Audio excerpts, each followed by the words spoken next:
नमस्कार, जय हिंद, राधे राधे साथियों। स्वागत है आपका अपने YouTube चैनल आगाज क्लासेस पर। मैं रतन कृष्ण लवानिया फिर से आपके सामने हाजिर हूँ इतिहास की कड़ी में। आशा करता हूँ सभी स्वस्थ और तंदुरुस्त होंगे और लगे हुए होंगे अपनी भरपूर मेहनत में अपनी लक्ष्य की प्राप्ति के लिए। तो साथियों, कैसे हो सभी? आज आप देख पा रहे होंगे कि हमारा गुप्त साम्राज्य पूरा हो गया है और हम आज गुप्तोत्तर काल आपको करवाएंगे। और गुप्तोत्तर काल में साथियों, मैं आपको बता दूं, गुप्तोत्तर काल को समझने के लिए आपको बस इतना समझना है।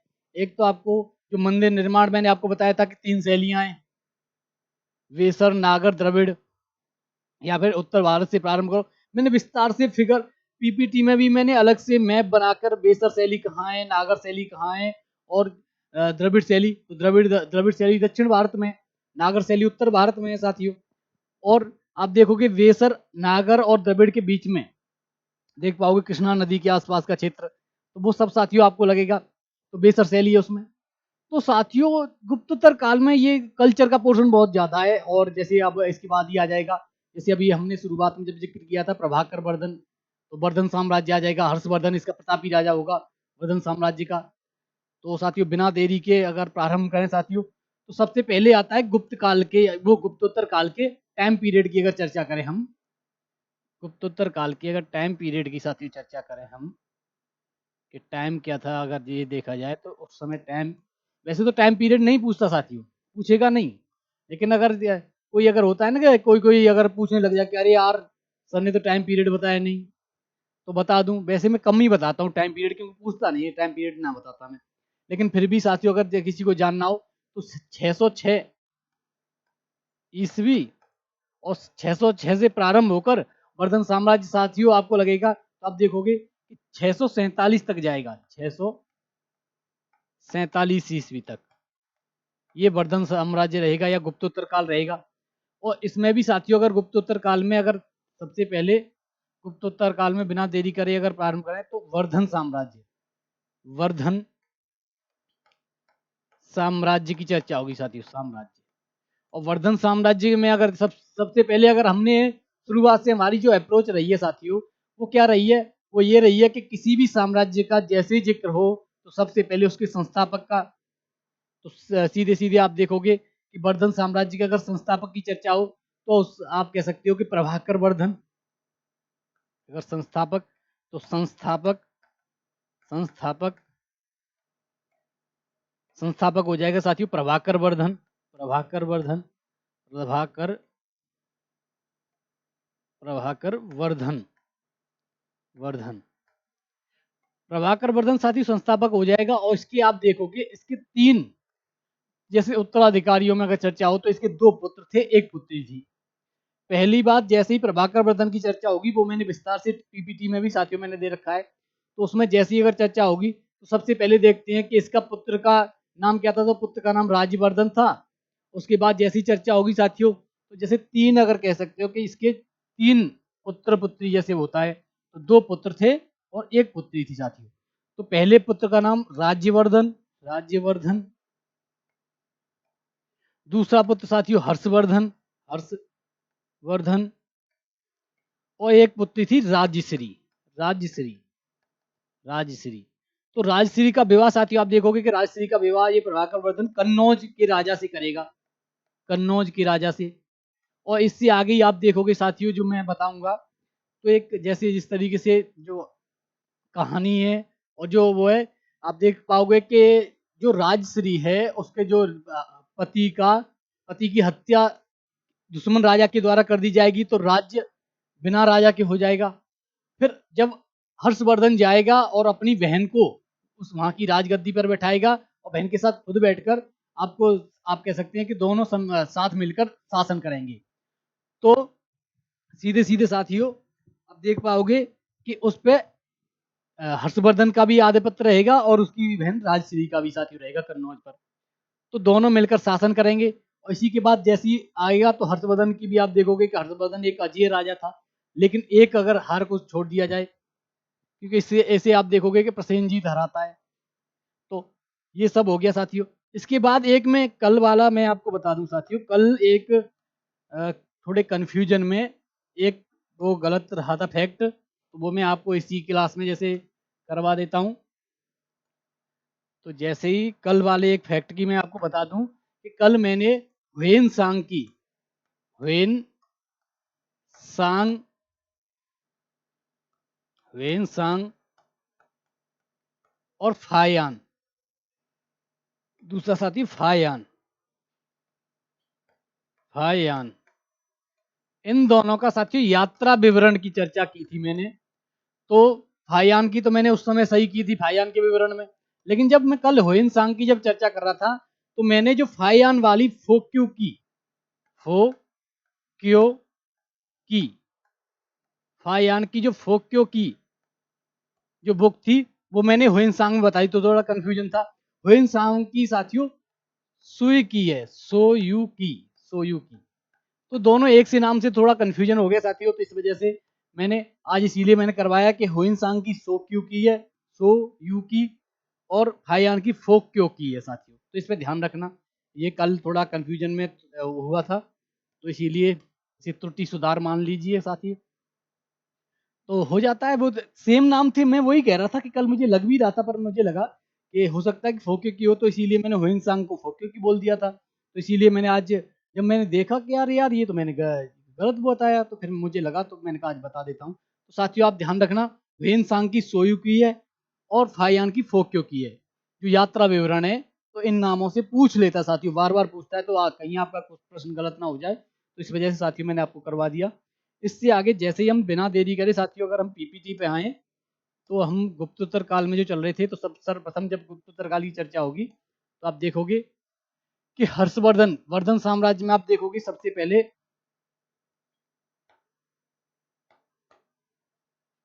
हर्षवर्धन की जब चर्चा होगी, हर्षवर्धन की काल की या हर्षवर्धन के काल की जब चर्चा होगी साथियों, तो आप देख पाओगे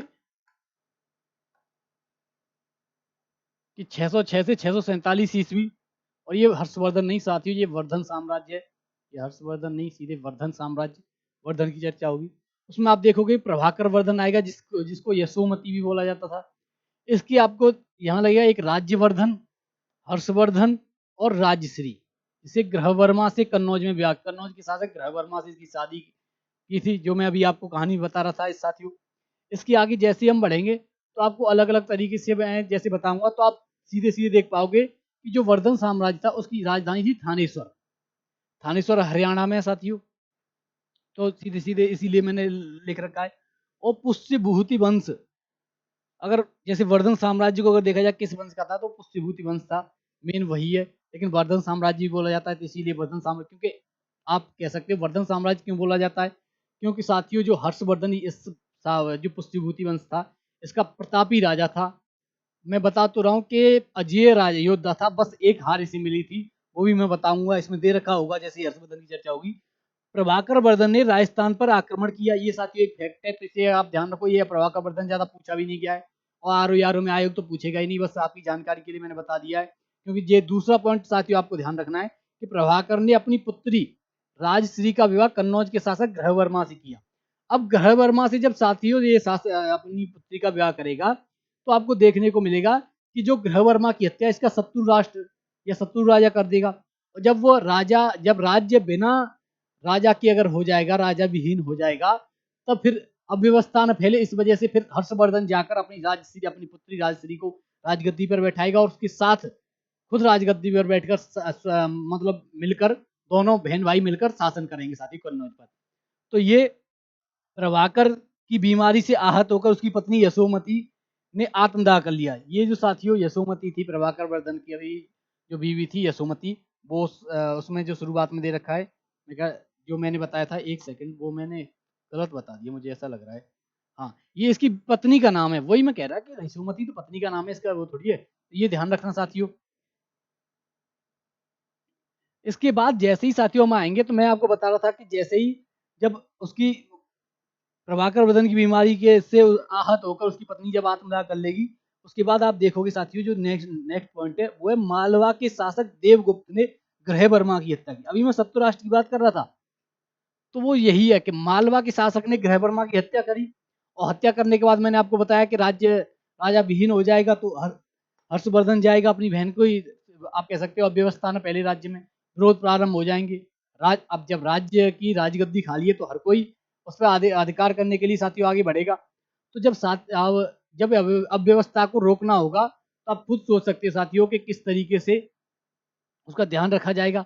तो मेन जैसे ही आप देखोगे तो इसके बाद ही जब चर्चा होगी, तो गौड़ शासक जो शशांक है, उसके उसके द्वारा आप देखोगे प्रभाकर वर्धन या राज्यवर्धन की हत्या, सॉरी प्रभाकर वर्धन काय को, राज्यवर्धन की हत्या कर दी जाएगी।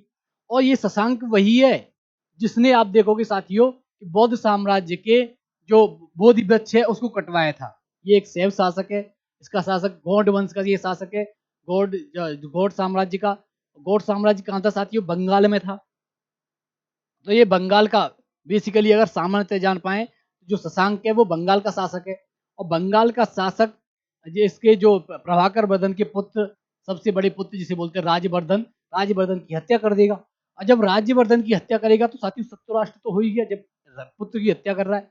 उसके बाद जैसे ही आप देखोगे कि उसके बाद ही राज्यवर्धन की मृत्यु के बाद हर्षवर्धन का आप कह सकते हो कि चरम जैसे होता है ना, हर्षवर्धन का उदय समझ लो या हर्षवर्धन का चरमोत्कर्ष समझ लो या उत्कर्ष का समय समझ लो। उस समय हर्षवर्धन संपूर्ण भारत पर या संपूर्ण उत्तर भारत पर विजय प्राप्त करेगा। उसके बाद ही जैसे हम देखेंगे तो साथियों आप देखोगे कि उस जब शशांक की मृत्यु हो जाएगी या शशांक की मृत्यु के उपरांत आपको देखने को मिलेगा कि शशांक की मृत्यु के उपरांत जो हर्षवर्धन है वो बंगाल पर भी या गौड़ साम्राज्य पर भी अपना अधिकार अधिकार कर लेगा, उसे भी अपने साम्राज्य में मिला लेगा। लेकिन सबसे पहली जब इसे हार का सामना करना पड़ेगा, वो आप देखोगे कि जो मैंने कल जो मैं उसमें संगम काल में और विस्तार से साथियों आपको बताऊंगा कि चालुक्य चालुक्य साम्राज्य या चालुक्य वंश का एक राजा होगा पुलकेशन द्वितीय। और पुलकेशन द्वितीय से साथियों आप कह सकते हो कि नर्मदा के तट पर नर्मदा के तट पर इसे हराएगा। नर्मदा ही है जहाँ तक है मैं जान पा रहा हूँ, लेकिन और आ जाएगा अगर पॉइंट ना होगा तो पॉइंट आ जाएगा। तो नर्मदा के तट पर पुलकेशन द्वितीय साथियों हर्षवर्धन को हराएगा, तो ये पहली इसकी हार होगी। और जब पहली इसकी हार होगी उसके बाद साथियों आप देखोगे कि और इसके बाद हर्षवर्धन के काल का जो सबसे मेन जो आप कह सकते हो कि जो जहाँ से हर्षवर्धन के साम्राज्य की चर्चा होती है या उनकी चर्चा होती है, तो आप देखोगे सबसे पहला जो बोलते हैं प्रमाणिक साक्ष्य वो ऐहोल अभिलेख से मिलता है। और ऐहोल अभिलेख की रचना किसने की? तो आप देखोगे रवि कीर्ति ने की। रवि कीर्ति की चर्चा और उसमें संगम काल में भी होगी, जब उसके कल्चर वाला पोर्शन चलेगा तो उसमें साथियों अलग अलग से आएगा। इसके बाद जैसे ही हम देखेंगे साथियों तो आपको देखने को मिलेगा कि जिस तरीके से जो रवि कीर्ति है, तो ऐहोल अभिलेख की चर्चा करो तो ऐहोल अभिलेख साथियों इतना महत्वपूर्ण हो जाएगा कि आपको उसके साथ साथ आपको जो हर्षवर्धन के साथ साथ इस जो अभिलेख पर अलग अलग राजाओं के अलग अलग उस तरीके से राजाओं के आपको अभिलेख मिलेंगे या राजाओं के बारे में जानकारी मिलेगी। तो उसमें आप देखोगे कि दक्षिण भारत के राजा भी शामिल होंगे। तो संगम युग में इससे के बाद ही साथियों में संगम युग करवाऊंगा गुप्तोत्तर के बाद ही, तो वो देखने को साथियों मिलेगा। उसी में आप देखोगे कि जो अहेलो अभिलेख है उस पर जो हर्षवर्धन को आप समझ पाओगे कि उत्तरापथ मैंने आपको बताया था उत्तर भारत, तो उत्तरापथ का स्वामी बताया गया साथियों उसमें ऐहोल अभिलेख में। और उसके बाद जैसे ही आप देखोगे कि जो ऐहोल अभिलेख में और जैसे मैंने बताया था चोल चेरपांड, चलो उसे तो संगम युग में ही कर लेंगे, उस समय भी और ऐहोल अभिलेख की चर्चा होगी तो वहाँ के भी जैसे दक्षिण के राजाओं के जो अभिलेख की चर्चा है, तो उस समय वही कर लेंगे, नहीं दोबारा रिपीट करना पड़ेगा वहाँ तो जरूरी है ही समझाना। तो इसीलिए अभी से जब 2 बार हो जाएगा तो रिपीट क्या करें, तभी वही कर लेंगे। उसके बाद आप देखोगे साथियों हर्षवर्धन के काल में अब चीनी यात्री हुएनसांग आएगा। और चीनी यात्री हुएनसांग जब हर्षवर्धन के काल में भारत आएगा, और हुएनसांग क्यों आएगा वो मैं साथियों वहां भी वो करवाऊंगा, वहां भी हुएनसांग की चर्चा होती है साथियों, क्योंकि वो श्रीलंका होते हुए ताम्रलिप्ति होते हुए श्रीलंका के रास्ते वो वापस जाएगा अपने राष्ट्र चीन पहुंचेगा। तो साथियों वो संगम युग में भी चर्चा होगी, लेकिन यहाँ आपको एक कह सकते हैं कि नॉर्मल अगर भाषा में या सामान्य भाषा में मैं आपको समझाऊं तो हेनसांग जो भारत आया था वो बौद्ध धर्म ग्रंथों की आप कह सकते हो बौद्ध धर्म ग्रंथों का अध्ययन करने के लिए भारत आया था। बौद्ध धर्म के बारे में जानकारी करने के लिए, बौद्ध धर्म के ग्रंथों के अध्ययन करने के लिए साथियों भारत आया। तो इसे ध्यान रखना। हेनसांग के बाद जैसी सारी चर्चा होगी तो आप देखोगे कि ह्वेनसांग, और सबसे पहले एक और मैं पॉइंट बता दूं ह्वेनसांग का जब जिक्र ही हुआ है, तो हिंसांग ने नालंदा विश्वविद्यालय में अध्ययन किया। बाद में आप देखोगे नालंदा विश्वविद्यालय में ही वो शिक्षक का कार्य भी करता है अध्ययन करने के बाद। तो ये कुछ पॉइंट हैं साथियों को, उसे आप ध्यान रखना हिंसांग की चर्चा होगी तो। और हिंसांग हर्षवर्धन की प्रशंसा भी करेगा। ये सब पॉइंट हैं, तो ये या तो आगे आ जाएंगे इसी में, या फिर आप देखोगे कि और जैसे ये चर्चा होगी उसके बाद आप देखोगे कि हिंसांग जब यहाँ नालंदा से जब हो जाएगा तो आप देखोगे कि हिंसांग फिर दक्षिण भारत की तरफ जाएगा।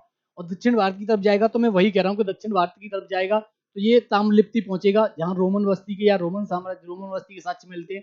फिर ताम्रलिप्ति से आप देखोगे साथियों ये श्रीलंका के रास्ते होते हुए तब जाकर ये चीन पहुंचेगा। श्रीलंका से मत आप देख सकते हो सीधे श्रीलंका से समुद्र, आप कह सकते हो कि समुद्र के रास्ते, और आया कहाँ से था, भूमि के रास्ते साथियों, सीधे मध्य एशिया से इधर होते हुए आया था, लेकिन गया समुद्र के रास्ते साथियों। तो वही आपको देखना साथियों, उसी पे साथियों आपको ध्यान रखना है। तो इसके बाद जैसे ही हम चर्चा करें तो इसके बाद ये मैंने अभी आपको बताया साथियों कि गौड़ शासक शशांक ने राज्यवर्धन की हत्या कर दी। हर्ष ने संपूर्ण उत्तर भारत को जीत लिया, ये भी अभी मैंने आपको बताया। संभवतः शशांक की मृत्यु के पश्चात उसने गौड़ या मैंने बताया था गौड़ साम्राज्य बंगाल को भी जीत लिया। हर्ष, ये धर्ष नहीं है साथियों, ये हर्ष है। हर्ष ने दक्षिण भारत पर आक्रमण किया। चालुक्य वंश के शासक पुलकेशिन द्वितीय, ये पहली हर्षवर्धन की हार थी। अभी मैं आपको समझा रहा था साथियों कि यह हर्षवर्धन की पहली हार थी। पुलकेशिन द्वितीय ने हर्ष को नर्मदा नदी के तट पर पराजित किया। यह जानकारी ऐहोल अभिलेख से, मैंने अभी चर्चा की ऐहोल अभिलेख से आपको साथियों विस्तार से बताया। इसके बाद जैसे ही हम आगे बढ़ेंगे तो ऐहोल अभिलेख की चर्चा होगी। तो ऐहोल अभिलेख में साथियों हर्ष को उत्तरापद का स्वामी, मैंने अभी बताया था उत्तरापद कौन सा, उत्तर भारत का स्वामी बताया गया है। चीनी यात्री ह्वेनसांग हर्ष के समय आया। अभी ह्वेनसांग पर साथियों इतनी चर्चा हुई है।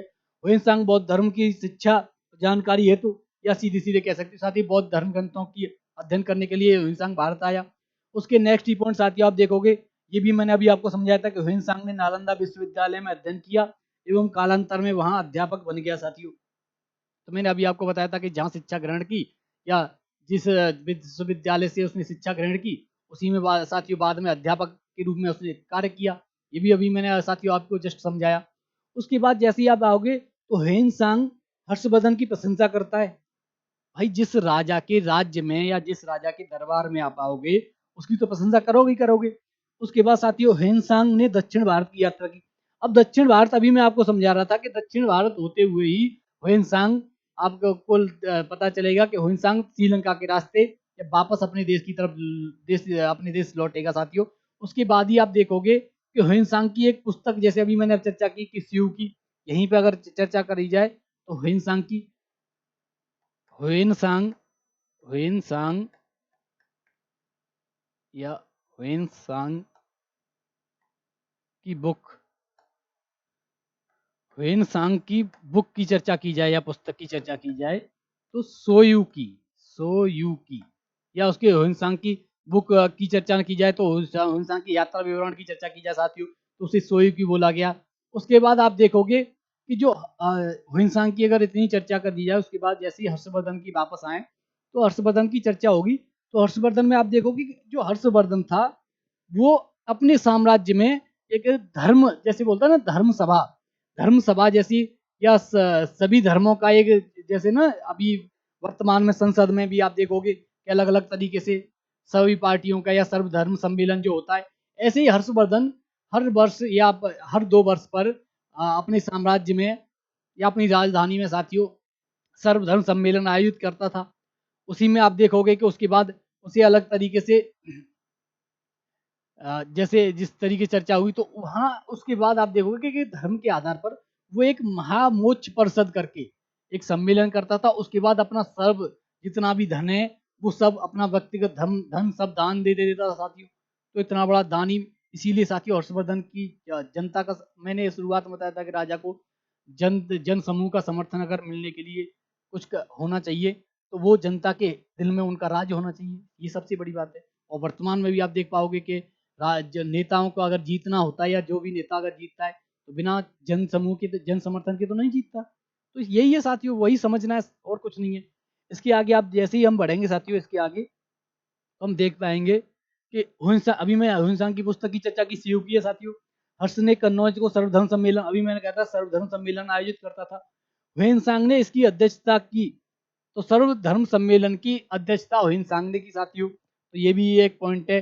वैसे पूछा नहीं गया कि हुइनसांग की ने अध्यक्षता कब की, लेकिन ध्यान रखना कि हुइनसांग ने सर्वधर्म सम्मेलन की अध्यक्षता की। इस कारण ब्राह्मणों ने हर्ष का विरोध किया, क्योंकि ब्राह्मण जो धार्मिक, अगर उस पर देखा जाए तो उस समय साथियों ब्राह्मणों का धार्मिक उस मामले में सबसे कह सकते हो कि उस स्तर पर उनका आधिपत्य समझ लो या एकाधिकार समझ लो, वह था।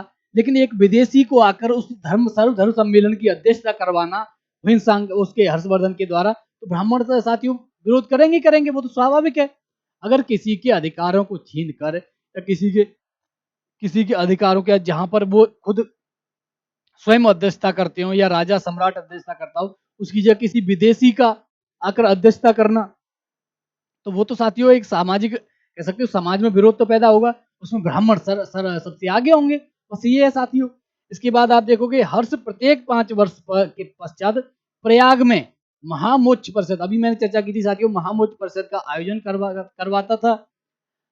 हर्ष प्रयाग में अपनी समस्त संपत्ति दान देता था साथियों। और सिक्स छठवीं महामोक्ष परिषद में हुइनसांग ने हिस्सा लिया था साथियों। तो इस पे साथियों ध्यान रखना कि हुइनसांग ने किस महामोक्ष परिषद में हिस्सा लिया। तो आप कह सकते हो कि छठवीं महामोक्ष परिषद में हिस्सा लिया। और मैंने अभी आपको समझाया था, जिस तरीके से जब चर्चा हुई थी, तो मैंने आपको समझाया था कि जो महामोक्ष परिषद है उसकी जैसी चर्चा होगी तो आप देख पाएंगे कि छठवीं महामोक्ष परिषद में की अध्यक्षता हुइनसांग करेगा।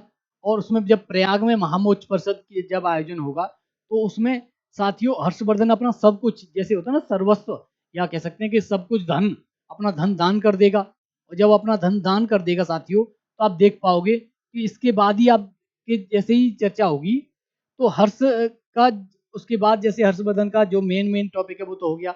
उसके बाद साथियों चर्चा होगी इसकी, अगर कह सकते हैं कि एक विद्वान, जैसे बोलता है ना विद्वान शासक या लेखक या कवि जैसे बोलते हैं, तो इसकी हर्षवर्धन की कुछ 3 पुस्तकों की चर्चा होती है।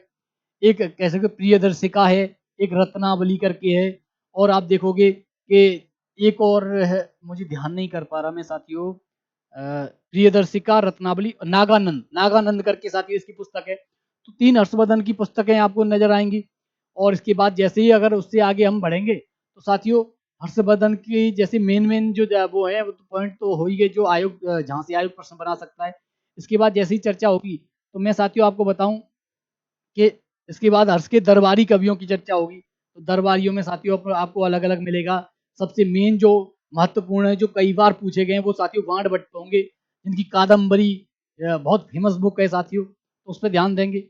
इसके बाद जैसे ही चर्चा होगी तो इससे आगे हम जैसे ही बढ़ेंगे तो आप देख पाओगे कि अभी मैं आपको बता रहा था कि हर्ष एक विद्वान शासक था। हर्ष की पुस्तकों की चर्चा करो तो साथियों नागानंद पुस्तक और प्रियदर्शिका और रत्नावली। नागानंद इतना नहीं पूछा गया साथियों, लेकिन प्रियदर्शिका और रत्नावली पे साथियों 4 स्टार लगा लीजिए, 4 स्टार बिल्कुल पेपर में छपने वाले हैं। दोनों दोनों पर साथियों 4 स्टार लगा लीजिए। ये पेपर में छपने वाले प्रश्न है, यहाँ से पूछेगा ही पूछेगा। इसके बाद जैसे ही बाण भट्ट की कादम्बरी की चर्चा होगी वो आगे दे रखा होगा। हाँ, ये बाण भट्ट हर्ष के दरबारी कवि में बाण भट्ट थे, जिन्होंने हर्ष चरित लिखा था, कादम्बरी लिखी थी और चंडी शतक। तो इनकी साथियों ये तीनों महत्वपूर्ण हैं, आप कह सकते हो इम्पोर्टेंट हैं साथियों। तो इस पर तीनों पर आप 4 स्टार लगा लीजिए। पूछने वाले सीधे सीधे पेपर में पूछता ही पूछता है। उसके बाद साथियों दूसरे दरबारी थे साथियों मयूर, ये 2 नहीं है साथियों, मयूर नाम से।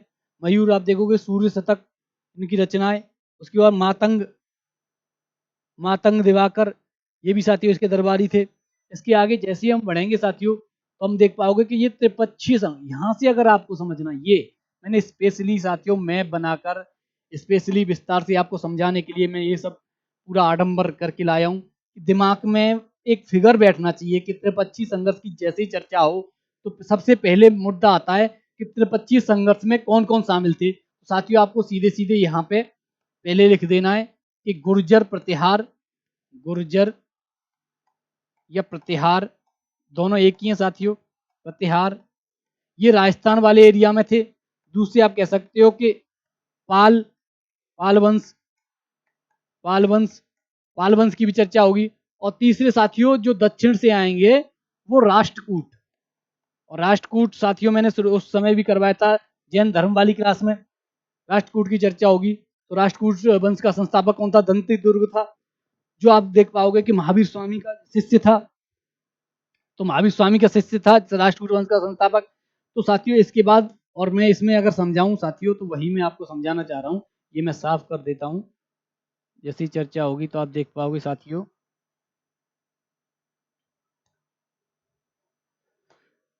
तो सीधे सीधे जब गुर्जर प्रतिहार की अगर साथियों आप करोगे तो वही वही आ जाएगा साथियों। मंडोर इनकी राजधानी थी। मंडोर कहाँ थी साथियों? भीनमाल और मंडोर आसपास में ही, राजस्थान में साथियों। तो गुजरात और राजस्थान वाले एरिया में बाद में भीनमाल भी इनकी राजधानी बनती है। तो आप देखोगे गुर्जर प्रतिहार थे राजस्थान में। कन्नौज साथियों आपको मेन हो गया कन्नौज। कन्नौज पर हर्षवर्धन और इनका शासक था साथियों। उसके बाद सीधे पाल शासक आते हैं बंगाल से साथियों। पाल शासक बंगाल में थे, राष्ट्रकूट दक्षिण में थे। तो आप अंदाजा लगाओ कि इन जो तीनों जो त्रिपक्षीय सबसे मेन आ जाता है कि त्रिपक्षीय संघर्ष आकर हुआ क्यों? साथियों त्रिपक्षीय संघर्ष इसलिए हुआ क्योंकि मैंने आपको बताया था कि कन्नौज का शासक राष्ट्रवर्मा, उसकी हत्या शशांक ने कर दी। वो सॉरी, उसकी हत्या हो गई। और उसकी हत्या होने के बाद आप देखोगे कि जब राज्य कोई इतना बड़ा कन्नौज जैसा साम्राज्य, जो आप कह सकते हो कि शिक्षा के लिए बहुत प्रसिद्ध था, धनाढ्य भी था, और उस लोकेशन पर अवस्थित था मध्य भारत में, जहां आप कह सकते हो कि उपजाऊ भूमि थी। तो आप कह सकते हो कि हर दृष्टि से एक श्रेष्ठ राज्य था। तो उसपे साथियों आप खुद सोचो कि जब राज्य राजा विहीन हो गया तो हर शक्ति ये चाहेगी कि इसे मैं अपने साम्राज्य में मिला लूं, दूसरी चाहेगी कि नहीं मैं इसे अपने साम्राज्य में मिला लूं। तो ये साथियों इसलिए आप कह सकते हो त्रिपक्षीय संघर्ष का जो मेन कारण था वो यही था कि कन्नौज पर अधिकार करना। कन्नौज पर अधिकार कौन करे? तो इसीलिए पाल आए, पाल वंश आया बंगाल से, राष्ट्रकूट आए दक्षिण से, और गुर्जर प्रत्याशा साथी गुजरात से आई और कन्नौज में आके लड़े। कन्नौज के लिए युद्ध हो रहा है। तो जैसे ही त्रिपक्षीय संघर्ष में साथियों में ये आपके समझ में और अच्छी तरीके से आ गया होगा। और एक बार में अगर मैं आपको साथियों समझाऊं तो आप देख पाओगे, और आसान भाषा में मैं समझाऊं कि त्रिपक्षीय संघर्ष क्यों होगा। तो मेन कारण है साथियों कि कन्नौज पर अधिकार किसका हो। कन्नौज राजा विहीन हो गया, राज्य नहीं था। उसके बाद ही साथियों मैं बता रहा हूँ कि हर्षवर्धन आता है और अपनी अपनी बहन को गद्दी पर बैठाता है। तो ये साथियों, ये राजस्थान गुजरात से गुर्जर प्रत्यार आए, राष्ट्रकूट दक्षिण से मैंने बताया था, पाल आए बंगाल से, और कन्नौज में पदाधिकार का संघर्ष था। तो साथियों ये आपकी समझ में आ गया होगा। इससे आगे जैसे ही और राजाओं की ये चर्चा होगी तो आपको अलग से मैंने और आसान कर करके मैंने साथियों आगे बताया है कि हर्षवर्धन की मृत्यु के पश्चात कन्नौज में राजनीतिक शून्यता आ गई।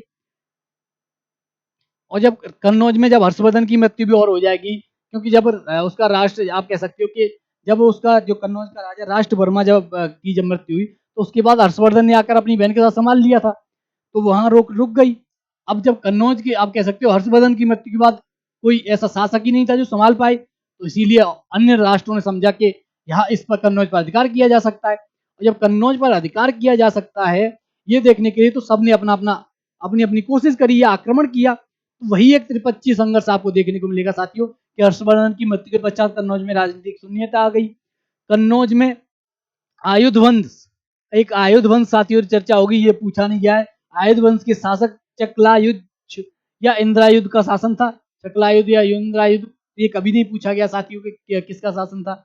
ये बस मैंने आपको जानकारी के लिए बता दिया कि अगर त्रिपक्षीय संघर्ष के समय कन्नौज का शासक कौन था तो आप सीधे सीधे कह सकते हो चकलायुद्ध और आयुध वंश के। इन दोनों भाइयों में भी संघर्ष चल रहा था साथियों, चकलायुद्ध चकलायुद्ध चकलायुद्ध और इंद्रायुद्ध में साथियों। इसके बाद आप देखोगे गुर्जर प्रतिहार वंश, पाल वंश और राष्ट्रकूट वंश ने कन्नौज पर अधिकार करने का प्रयास किया। तो यही साथियों त्रिपक्षीय संघर्ष होगा। त्रिपक्षीय संघर्ष आपको नजर आएगा। और जब इसके बाद आप देखोगे कि गुर्जर प्रतिहार वंश की जब चर्चा की जाए, क्योंकि जब मैंने सोचा कि जब त्रिपक्षीय संघर्ष की चर्चा हो ही रही है साथियों तो एक सेकंड में थोड़ा जल ग्रहण कर लेता हूं।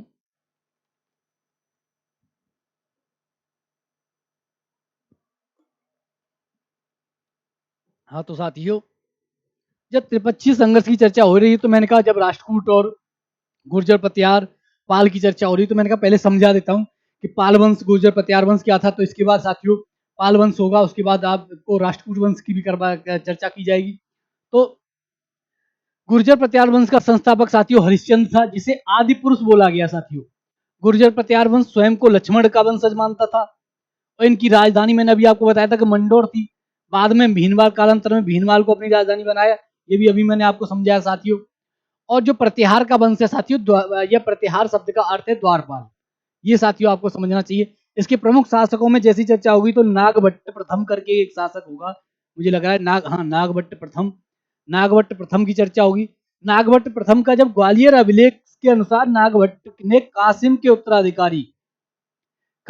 उत्तराधिकारी जुनैद को पराजित किया। ये अरबों को पराजित किया, या कह सकते हो अरबों को पराजित किया। तो सीधे सीधे अरबों की पूछ लेता साथियों कि अरबों को किसने पराजित किया, तो कासिम का उत्तराधिकारी जुनैद था, उसे नागभट्ट प्रथम ने साथियों पराजित किया। और ये साक्ष्य कहां से मिलता है? ग्वालियर अभिलेख से साथियों साक्ष्य प्राप्त होता है।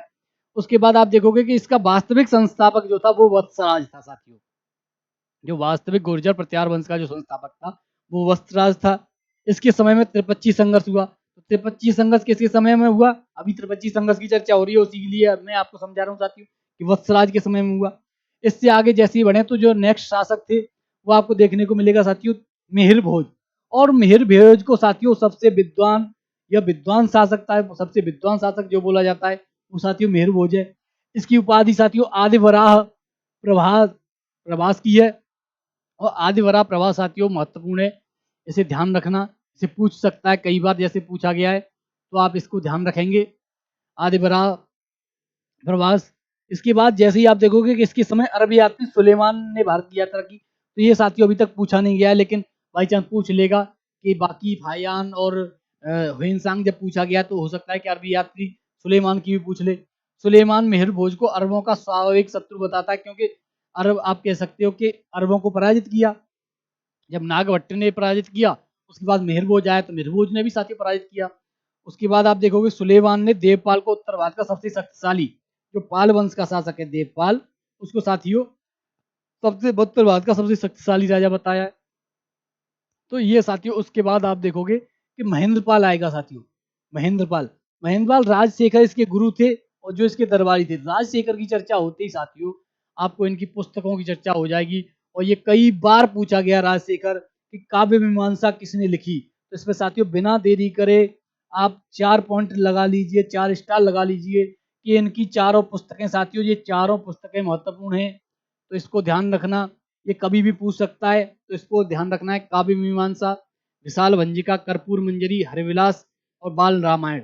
तो इसमें से भी अगर मैं महत्वपूर्ण साथियों में आपको बताऊं तो आपको ध्यान रखना है काव्य मीमांसा तो ध्यान रखना ही रखना है, कर्पूर मंजरी साथियों ध्यान रखना है, दूसरा हरिविलास प्रहसन ध्यान रखना है, हरिविलास और बाल रामायण। तो विशाल भंजिका साथियों छोड़ सकते हैं कि विशाल भंजिका ज्यादा नहीं पूछी गई है। उसके बाद जैसे ही आप देखोगे साथियों कि इसके बाद जैसे ही चर्चा होगी तो आप देख पाओगे कि यशपाल एक इसका अंतिम शासक आएगा। यशपाल इस वंश का अंतिम शासक है, गुर्जर पतियार वंश का। तो जैसे ही आपको जैसी चर्चा होगी तो आप देख पाओगे कि यशपाल इनका अंतिम शासक था। तो आज की क्लास को साथियों यहीं विराम देते हैं, क्योंकि फिर ज़्यादा लंबी क्लास हो जाएगी। तो कोई बात नहीं, गुप्तोत्तर काल में भी हम 2 क्लास करेंगे, ऐसा कोई दिक्कत नहीं है। तो आज की क्लास को साथियों बिना देरी किए यहीं विराम देते हैं।